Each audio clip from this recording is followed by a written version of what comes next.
नमस्कार, मैं मयंक अग्रवाल, आप सभी का इस सेशन में स्वागत है। ये शाम को 7:30 बजे नेचुरोपैथी को लेके जो क्वेश्चंस आप लोग के आए पिछले टाइम पीरियड में, तो हमने क्या किया है कि एक लेक्चर की सीरीज रखी है। उसमें डॉक्टर अजय जोशी आपके साथ नेचुरोपैथी का जो गूढ़ ज्ञान है, जो उनका 25 साल का एक्सपीरियंस है, उसकी टाइमिंग है उसकी 7:30 बजे। आज शाम से स्टार्ट हो रहा है। अल्टरनेट डेज पे रहेगा, जैसे आज के बाद एक दिन छोड़ के परसों, फिर उसके बाद इस तरीके से। वो डिटेल्स आपको हमारे फेसबुक पेज पे मिल गई होंगी। अब इसको करा क्यों है कि यहाँ से लेके अगले कुछ दिनों तक ये सीरीज चलेगी। इसमें कई सारे सवाल थे लोगों के, उनके आंसर्स मिलेंगे। साथ के साथ जो CNIS मध्य चिकित्सा परिषद का जो नेचुरल हेल्थ एकेडमी है, तो उसके जो CNIS है, certified naturopathy and yogic sciences, उसके जो 5 क्वेश्चन पेपर है उनके भी आंसर क्वेश्चन पेपर से मतलब उनका जो सिलेबस, वो सिलेबस भी आपको समझने मिलेगा। चलिए, ये तो फिर इसके बारे में डॉक्टर जोशी भी आपको थोड़ा सा ब्रीफ करेंगे। अब हम आज के टॉपिक पे आते हैं। आज का टॉपिक है रेडी टू यूज, तो रेडी टू ईट फूड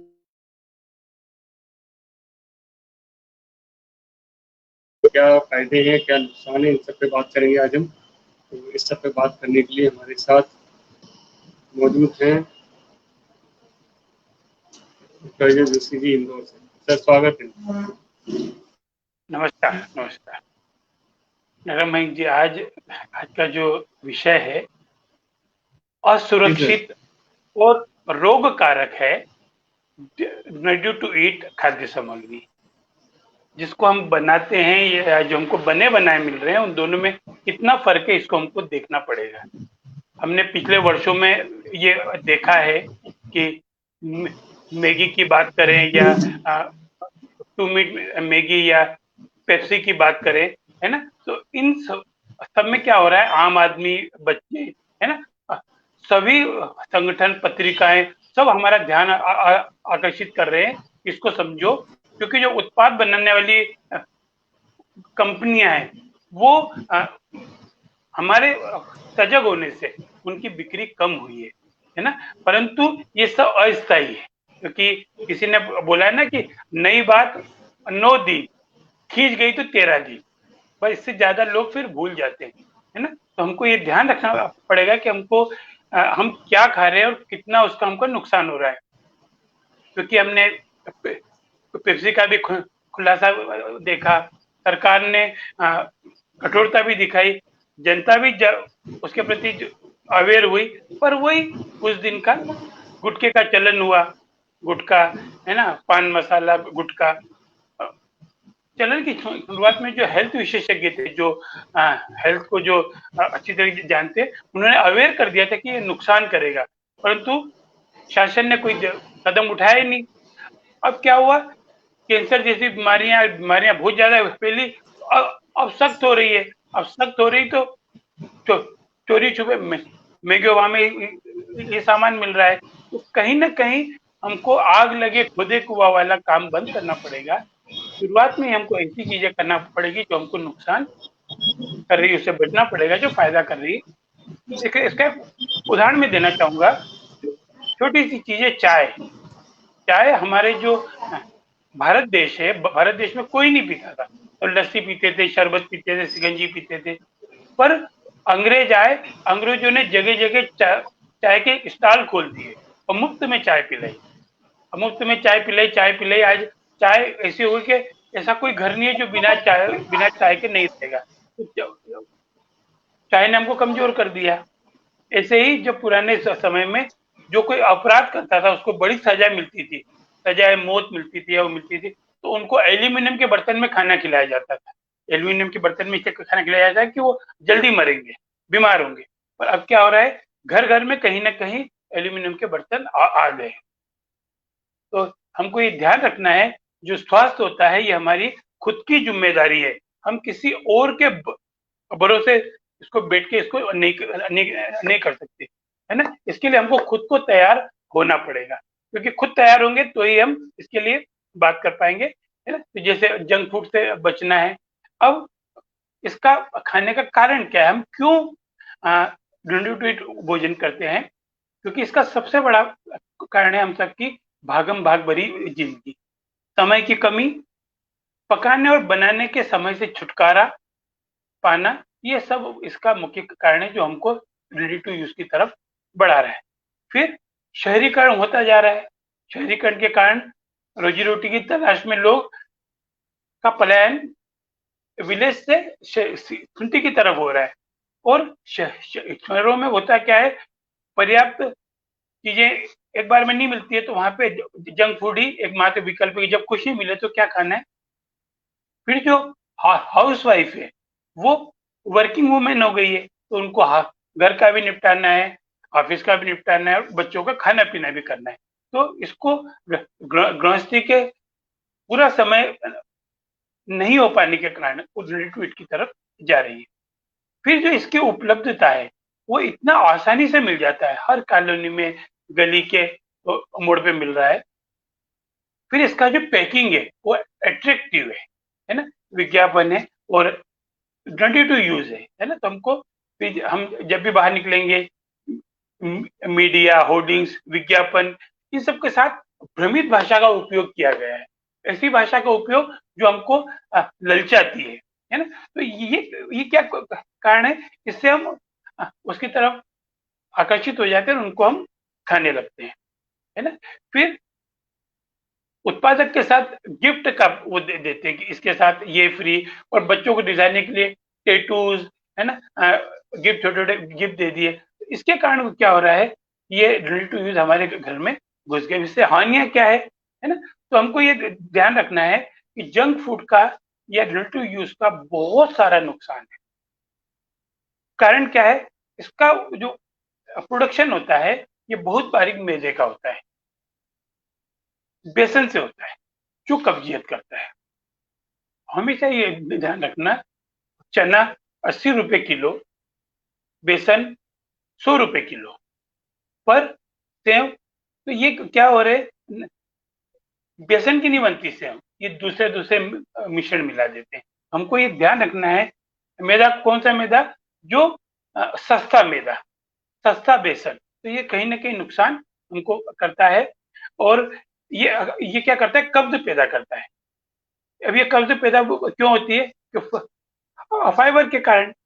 फिर इसमें शक्कर और नमक का जो वो है वो रोग कारक होता है, उसके अंदर शक्कर को बचाने की स्टेक्रिन मिलाते हैं, है ना। तो ये हमको ध्यान रखना है। फिर जब ये इसका प्रोडक्शन होता है तो उसमें गुणवत्ता की बजाय ये मिलावट पे ज्यादा ध्यान देते हैं, टेस्ट के ऊपर।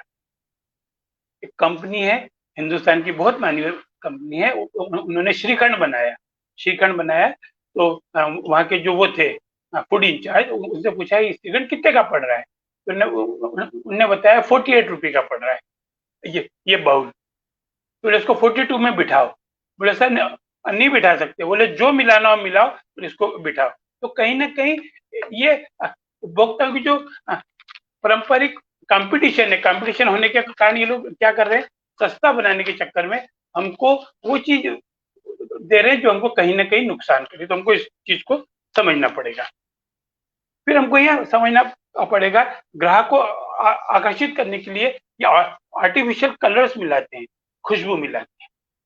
अभी वेनिला के जो बिस्किट आते हैं वो 5 रुपए का पैकेट आता है, जबकि वेनिला 50,000 रुपए, है ना, 1 लाख रुपए, है ना, इतना महंगा आता है। वेनिला कौन सा है, वो डांबर से निकला हुआ है, तो वो क्या फायदा करेगा। तो सरकार द्वारा स्पष्ट नीति और उसका जो चेकिंग प्रोसेस है उसका प्रॉपर वो नहीं होने से ऐसे रसायनों का प्रयोग उसमें हो रहा है, तो बहुत कुछ हमको नुकसान कर रहा है। फिर उत्पादन को फाइनेंशियल, है ना, इनकम बढ़ाने के उससे उसमें ऐसी वस्तुएं मिलाते हैं ताकि उसका जो ब्रांड की मांग बनी रहे। एक बार टेस्ट लग गया तो बार बार हम, है ना, तो ये वस्तुएं क्या करती है, नशाकारक। जैसे अभी अजीनामोटो बहुत चल रहा है, अजीनामोटो डाल देते हैं तो हमको कहीं ना कहीं, है ना, तो इससे क्या हो गया, हमको नशीली आदत पड़ जाती है ना। आप देखोगे बच्चों के सामने जब मैगी का नाम लेते हो तो उनको मैगी की तलब लगती है। मैगी में नशा नहीं है, मैगी के साथ जो पाउडर आ रहा है, केस भी हुआ है, केस भी हुआ, सब कुछ हुआ है, पर कहीं ना कहीं, है ना। अब इसके उत्पादन से हो क्या रहा है, इसके उपयोग से मोटापा, डायबिटीज, बीपी, हार्ट डिसीज, है ना, कॉन्स्टिपेशन, है ना, पाचन से संबंधी कई रोग हो रहे हैं। फिर जो ये जो पैक्ड फूड होते हैं, इनके साथ साथ जो बाजार में जो रेडी टू ईट मिलते हैं, कचौरी, समोसा, है ना, भुजिए, ये भी हानिकारक है ना। इसमें भी जंक फूड की तरह कई बीमारियों का इजाफा होता है ना। जैसे वो होता है ना, उनका जो ऑयल होता है, जिस दिन दुकान खुली होती है वो तब ऑयल खत्म होता है, उसमें तेल में तेल मिला जाते हैं, तो ट्रांस फैट हो जाता है, जो कि बहुत ज्यादा नुकसानदेह। तो हमको इनसे बचना चाहिए। जंक फूड से बचने का सबसे बढ़िया उपाय है कि हम संकल्प लें, उपभोक्ता मतलब आप और हम संकल्प लें कि हम इसे त्याग करेंगे। जरूरत पड़ने पर थोड़े समय भूखे रह जाएं, वो चलेगा, पर इन्हें नहीं खाएं। फिर जो हमारे हाउस वाइफ है या हाउस मदर हैं, उनको उनकी जिम्मेदारी समझ आने पर खाने की उचित व्यवस्था करें, है ना। हर चीज घर में भी जल्दी से बन जाती है ना, वो चीज अपन कर सकते हैं। बच्चों और बुजुर्गों की स्वाद के लिए, जैसे बुजुर्ग होते हैं ना, उनका टेस्ट बड खराब होता है, उनको लगता है कुछ तीखा, कुछ मीठा, कुछ खट्टा ये खाना है, तो उसकी जिम्मेदारी हमारी मातृशक्ति को है, खाना बनाने वालों को ध्यान रखना है। गृहिणियों को विभिन्न प्रकार के स्वास्थ्यकर व्यंजन बनाकर परोसना चाहिए, ताकि खाने के प्रति ललक जागृत हो और बाहर के खाने की तरफ नहीं जाए। एक जो संडे की हैबिट बने, संडे बाहर, संडे बाहर, क्यों, घर में मिलकर परिवार के साथ जो खाने का मजा है। फिर मौसम के अनुसार फल सब्जियां घर में उपलब्ध रखें, ताकि जरूरत पड़ने पर उसका उपयोग किया जा सके। इससे भी कई प्रकार की सामग्री बनाई जा सकती है। और इसका सबसे बड़ा उदाहरण अभी जो लॉकडाउन का जो सीजन है, लॉकडाउन जो रहा अभी बीच में, उसमें हमने कम साधनों में भी बहुत अच्छा खाया है और टेस्टी चीजें खाई है ना। दूध, दही और उसके उत्पाद, है ना, खीर आदि का उपयोग हम कर सकते हैं। सूखे मेवे, है ना, मुरमुरे, है ना, भुने अनाज, खजूर, घर पर जो जल्दी में तैयार होता है, उस अनाज में दलिया हुआ, उपमा हुआ, है ना, ये चीजें हमको बनाना चाहिए। पोहा हुआ, ये स्वादिष्ट भी होते हैं और फल सब्जियों के उसको मिला तो उसको बहुत ही तैयार करते हैं। हमको ये ध्यान रखना है, हमको रेडी टू ईट भोजन से जितना बचेंगे उतना हम फायदे में रहेंगे। और इससे बचने का एक ही उपाय है, संकल्प ले, हमें छोड़ना है, हमें बचना है ना। ये तो थी रेडी टू ईट फूड की बात। अब जो मैं आपसे बात करना चाह रहा हूँ वो भी प्राकृतिक चिकित्सा से ही संबंधित है, रोग से ही संबंधित है, पर वो भी है रेडी टू पेन को भगाने की दवा, दर्द भगाने का की दवा। ये भी कहीं ना कहीं हमको, है ना, दर्द जो होता है ना, दर्द भगाने के लिए हम लोग सामान्यतः पेन किलर्स का उपयोग करते हैं, लेकिन दर्द तो तुरंत रिलीफ देने वाली जादू दवाई बहुत बड़ी मार अंदर करती है, जो भयानक होती है। इसलिए इसका अंदाजा लेने से पहले इसके फायदे को, इसका फायदा जानने की बजाय इसके नुकसान को आज समझ लें, गौर कर लें, ताकि अपने को समझ में आ जाए। तो सबसे पहले हमको ये देखना है, आज बाजार में कई तरह के पेन किलर उपलब्ध है ना। आप तो जब भी मैं छोटी जगह जाता हूँ इंटीरियर में, तो वहाँ लोग मेडिकल दुकान पे आते हैं, वो हरे पत्ते की दवा दे दो, है ना। हरे पत्ते की दवा मतलब एक पेन किलर है जो डॉक्टरों के हिसाब से 2 या 3 दिन से ज्यादा नहीं दिया जाता। लोग उसको महीने भर ले रहे हैं, 2 महीने ले रहे हैं, है ना। पेन किलर जो डॉक्टर बताता है 7 दिन, 3 दिन बहुत है, पर हम क्या कर रहे हैं उसको, पर आसानी से उपलब्ध हो रही है ना। तो ये क्या कर रही है, बहुत सारे ऐसे पेन किलर है इसका लगातार सेवन करने से दिमाग, है ना, और शरीर इस पर निर्भर होने लगता है और इसका गुलाम हो जाता है ना। कुछ एक पेन किलर नशीले नहीं होते, लेकिन वो दोनों तरह के पेन किलर से खतरनाक होते हैं, गर्मी ला देंगे, है ना।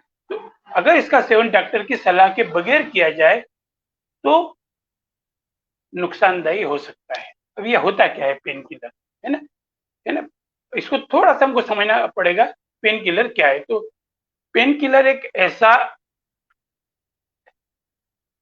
एनाल्जेसिक दवाएं हैं जिसका इस्तेमाल पेन को रिलीव करने के लिए होता है।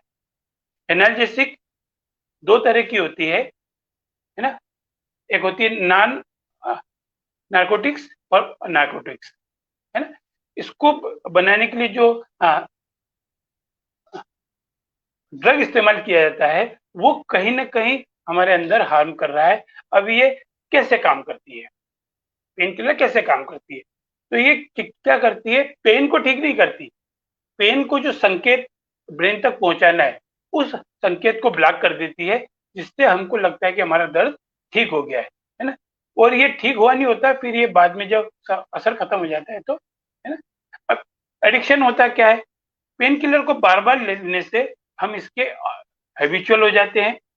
फिर होता क्या है, जरा सा भी दर्द हुआ तो ठीक करने के लिए हमें नशे की तरह दवाई लेना ही पड़ती है ना।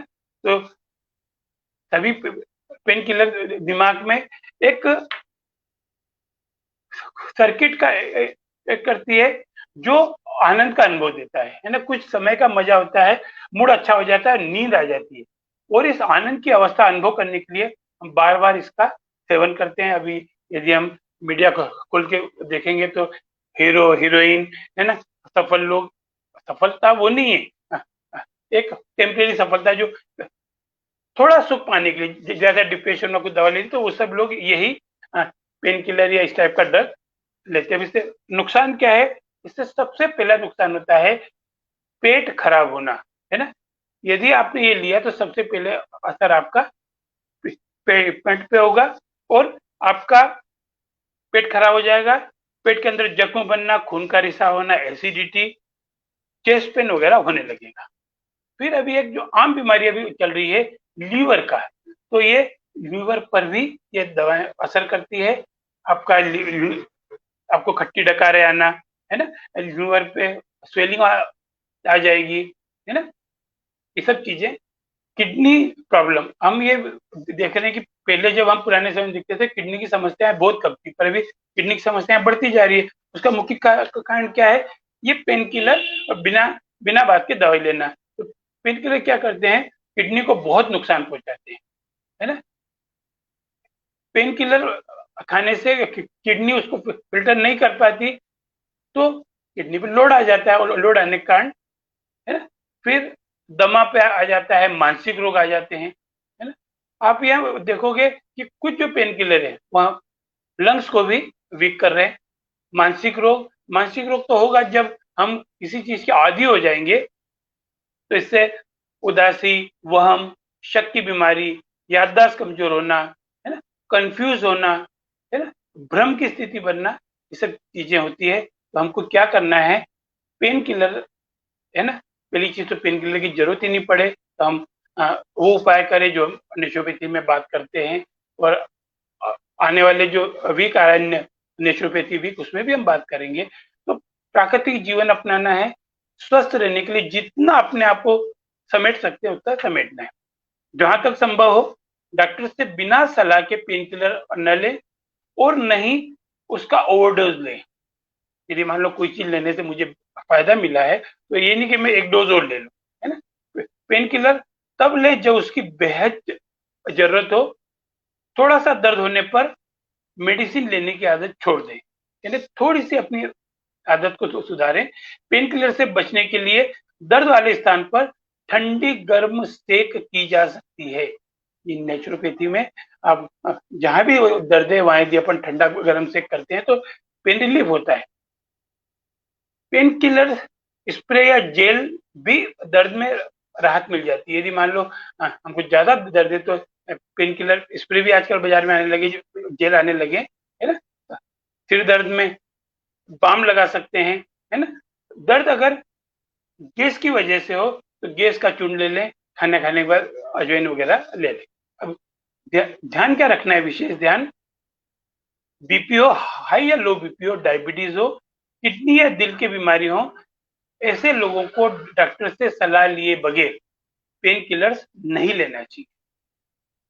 दूसरी चीज, पेन किलर कभी भी खाली पेट नहीं लें, क्योंकि जो नॉन नार्कोटिक्स पेन किलर होते हैं वो खाली पेट लेने से किडनी, लीवर और पेट को नुकसान पहुंचा सकते हैं, नहीं नुकसान पहुंचाते हैं। तो थोड़ा सा ध्यान रखना पड़ेगा। पेन किलर होने के कारण अगर पेन किलर लेने से अगर पेट दर्द बंद हो रहा है तो आप पेन किलर को तुरंत बंद कर दें, डॉक्टर की सलाह लें। आपने कोई पेन किलर लिया और पेट में दर्द हुआ है तो कहीं ना कहीं बड़ी बीमारी भी, है ना, संकेत दे सकती है। पेन किलर हमेशा पानी से ही लें। मैंने ऐसे कई लोगों को देखा है दवाई लेते हुए 2 घूंट पानी से दवा ले लें। कुछ तो ऐसी ऐसी महान हस्तियां थी, वो तो गोली लेके रखा, वो थूक से गटक गए। जब मैंने किडनी पे काम किया, लिवर पे काम किया, तो यहाँ एक ही चीज देखी, किडनी फेल्यूर का कारण। तो किडनी फेल्यूर का कारण कहीं ना कहीं पेन किलर है ना। मलेरिया का डोज ले लिया, टाइफाइड का डोज ले लिया, ओवर डोज ले लिया, हमको ये बचना है। डॉक्टरों की सलाह लें, है ना।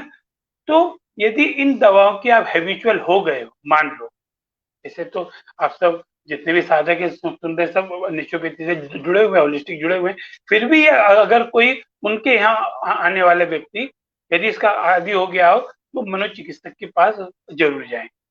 फिर मरीज की दवाइयों का कोर्स, है ना, के जरिए भी नशा मुक्त किया जा सकता है।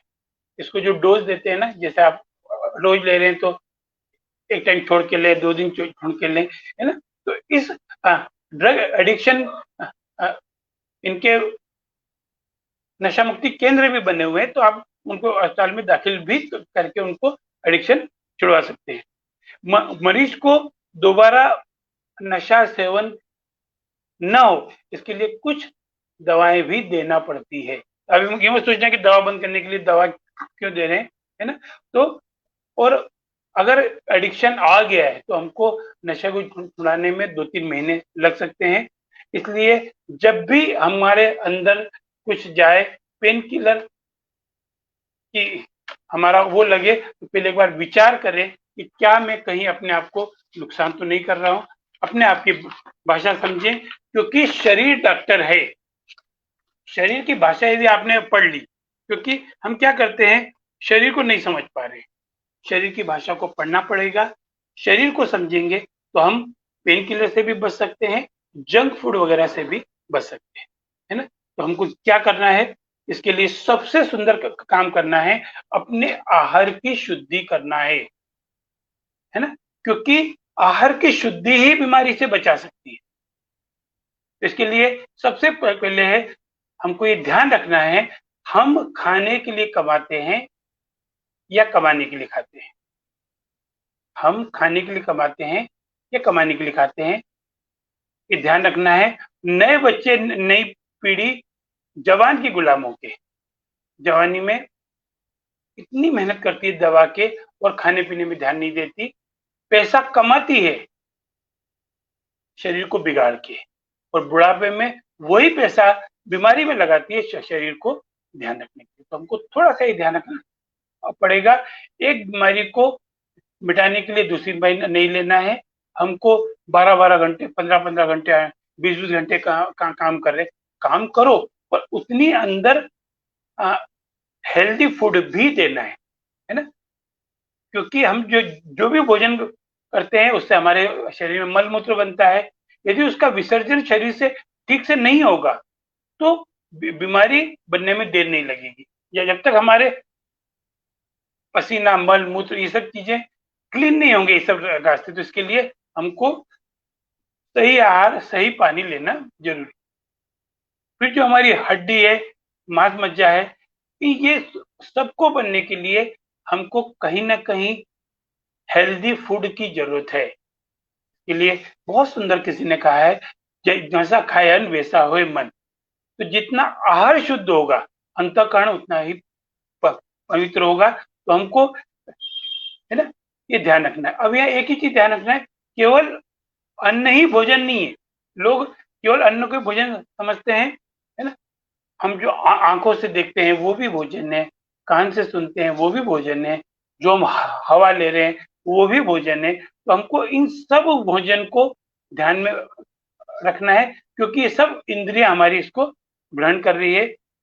भोजन के समय, है ना, चाहे बोल रहे हैं, सुन रहे हैं, देख रहे हैं, तो क्रोध नहीं करना, क्योंकि क्रोध से जो भी भोजन अंदर जाएगा वो विष का काम करेगा, है ना। और हमेशा ध्यान रखना, जैसे हम टीवी देख रहे हैं या कुछ भी देख रहे हैं और सामने कोई शिकार करता हुआ आ जाए या कोई गंदा सीन आ जाए, या कई बार मीडिया वाले बोलते हैं कि ये चीज आपको दिखाने लायक नहीं है, तो ऐसे जो क्रूर दृश्य होते हैं उनके साथ अन्न में भी क्रूरता आ जाती है। उनको थोड़ा सा खाने पीने में ध्यान रखना है, और खुद को लेने के लिए ओवर हेल्थ कॉन्शियस नहीं होना। आजकल जो मोटापे के पीछे जो हम लोग लग रहे हैं, उसमें हम ये रख रहे हैं कि कैलोरी कॉन्शियस हो गए। तो ओवर कैलोरी कॉन्शियस नहीं होना। कैलोरी कॉन्शियस अच्छी चीज है, पर ज्यादा, है ना, 1200 से 1500 कैलोरी हमको चाहिए, है ना। मजदूरी करते हैं तो 1800 कैलोरी चाहिए, पेरियड वुमन को 1800 कैलोरी चाहिए। तो ये हमको थोड़ा सा ध्यान रखना पड़ेगा। सुबह से शाम तक एक दिनचर्या प्राकृतिक वाली, नेचर के नजदीक। यहाँ मैं नहीं बोल रहा हूँ कि महंगा खाओ, मैं नहीं बोल रहा सस्ता खाओ, प्राकृतिक खाओ, प्राकृतिक अपनाओ, तो हम फायदे में रहेंगे। तो ये चीज हमने आज समझी, और इसके लिए हमारी दिनचर्या में, और अभी जो हम 5 दिन, है ना, 5 सेशन है अपने नेचुरोपैथी के, उसमें हम पूरी नेचुरोपैथी की बात करने वाले हैं। उसमें दिनचर्या को अपनाएं, है ना, खाने का तरीका, पहनने का तरीका, पीने का तरीका, नहाने का तरीका, ये सब चीजें अपनाना। जी मयंक जी।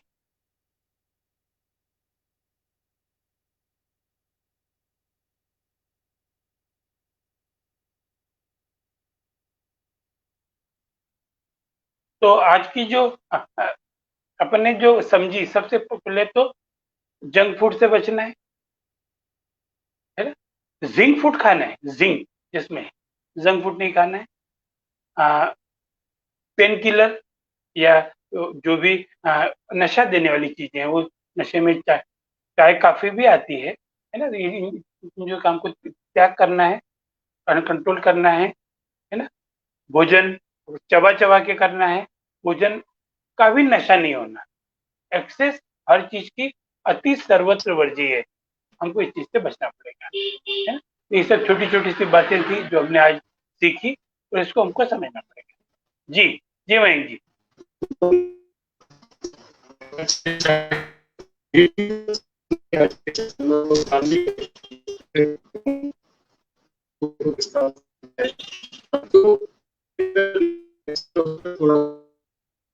आवाज आवाज आपकी, आवाज थोड़ी सी वो हो रही है।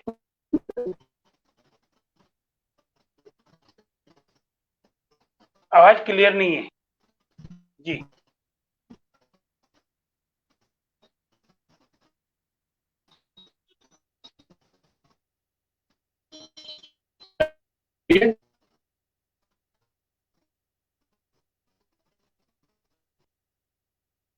तो आज जो हमने अभी जो समझा है ना, आज शाम को था 7:30 बजे आप लोग इससे जुड़े। हम एक प्रार्थना के साथ इसको आज शुरू करेंगे, और बहुत मजा आने वाला है, क्योंकि आप लोग हमारी शक्ति हो, है ना। अपन सब मिलके होलिस्टिक भारत की वो करना है, तो इसके लिए आपका साथ मुझे चाहिए, क्योंकि आपके साथ साथ के बिना, क्योंकि हम we teach one they treat one, they teach one they treat one, इस नारे पे हम लोग काम कर रहे हैं और लगातार काम करते आ रहे हैं। तो आज शाम को 7:30 बजे हम पूरे वीक, है ना, नेचुरोपैथी वीक जो 18 नवंबर है उसकी तैयारी कर रहे हैं। वो बहुत बड़ा काम करना है, घर से शुरुआत करना है। हेल्थ की, हेल्थ इज वेल्थ, तो अपने को पूरा पूरा सार्थक करना है। और डॉक्टर मयंक जी की पूरी टीम इसलिए लगी हुई है, कुछ नया करना है, क्रिएटिव करना है, क्रिएटिव करना है। पर ये क्रिएटिव में मजा कब आएगा, जब आप सबका साथ सबका विकास, सबका उद्धार, है ना। अब कोई आपके सवाल हो तो आप पूछ सकते हो, पर एक ही सवाल मैं अक्सर पूछता हूँ कि जो आप कर रहे हो, इज इट डुप्लीकेटेबल? क्या आपके बच्चे, आपका परिवार ये काम करेगा, आपको अच्छा लगेगा? पर यहाँ एक ध्यान रखना, ये क्वेश्चन इन दो जो आज जो सेशन हुए इसमें काम नहीं करता। पहला तो don't you to eat food, क्योंकि ये आपको भी पसंद है और आपको भी, क्योंकि ये आलसी बना रहा है।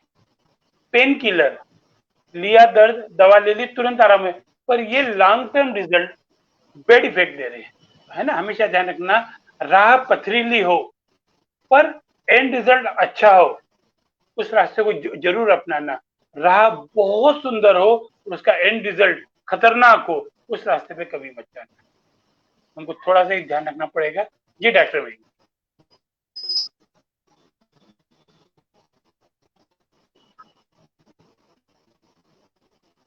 मयंक जी, आवाज आ रही है?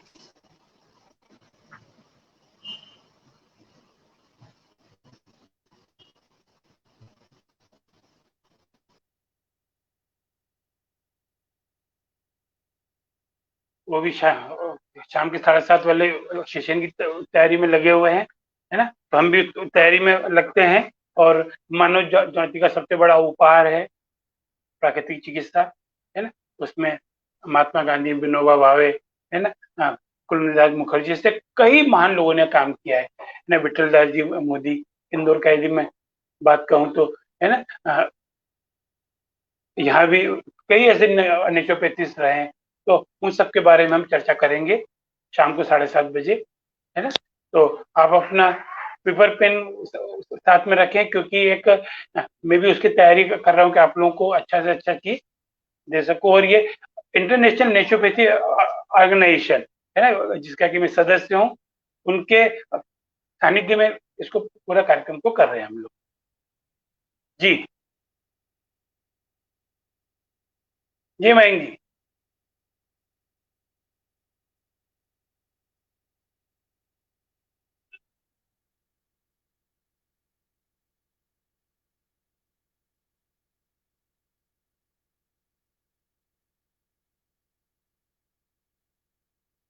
और अभी जो कोरोना का जो समय चल रहा है, कोरोना काल चल रहा है, इस समय फ्रूट्स को थोड़ा थोड़ा सा शुरू करें। विटामिन सी, विटामिन डी, है ना, विटामिन ए। और सबसे बढ़िया यदि हमारा बजट आउट ऑफ बजट जा रहा है या अवेलेबिलिटी नहीं है, तो हम नाभि के आसपास मालिश करके भी अपने विटामिन को बढ़ा सकते हैं। विटामिन सी को, विटामिन डी को, है ना, विटामिन ए को। और नाभि में तेल लगा के ये सब चीजें अपन कर सकते हैं। जी जी मैं। बिल्कुल सर। और आज की जो सीरीज स्टार्ट हो रही है उस पे लोग अपने को समझें, सीखें, और नेचुरोपैथी को समझने के लिए ये सीरीज है। इसमें 5 डिफरेंट चीज़ों पे बात होगी। इसमें CNVS का कोर्स भी कवर हो जाएगा। इसमें आपका नेचुरोपैथी के तमाम सवालों के जवाब मिलेंगे। तो शाम को 7:30 बजे जरूर सुने, क्योंकि शेयर करने का फायदा तभी है जब लोग सुने, और लोग सुने और उसको अप्लाई भी करें। तो आप सब लोग जुड़िएगा। आज शाम को 7:30 बजे से स्टार्ट हो रहा है। सारी डिटेल हमारे फेसबुक पेज पे है। इसी फेसबुक पेज पे यहीं पे आपको लाइव सुनने मिलेगा। आप लोग जुड़े और आप लोग अच्छे से इसको समझें। चलिए, आज के सेशन को हम यही समाप्त करते हैं। आप लोग जुड़े और सभी का बहुत बहुत धन्यवाद है। मिलते हैं अगले सेशन में। तब तक के लिए इजाज़त दीजिए।